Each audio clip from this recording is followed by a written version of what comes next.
berbagi itu dalam bulan suci Ramadan selalu ada.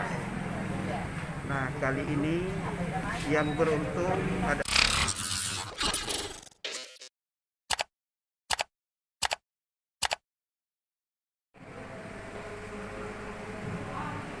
Selamat datang di Kelurahan Bandung.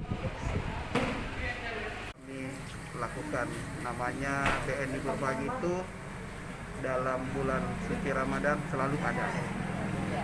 Nah, kali ini yang beruntung adalah Kelurahan Balakparang, salah satunya kelurahan yang ada di Kota Makassar, yang beruntung untuk diberikan bantuan. Ya.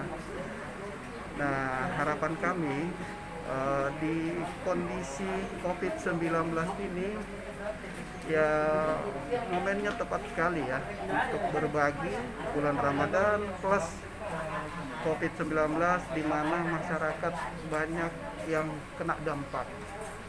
Nah, dengan harapan kami ya, dengan berbagi ini masyarakat bisa terbantu dalam hal kebutuhan pokoknya, ya paling tidak sedikit membantu, khususnya di dalam bulan suci Ramadan. Jadi itu mungkin harapan kami, yang mudah-mudahan wabah ini cepat berlalu dan bulan Ramadan ini kita bisa akhiri dengan tetap sehat walafiat. Demikian. Terima kasih. Assalamualaikum warahmatullahi wabarakatuh.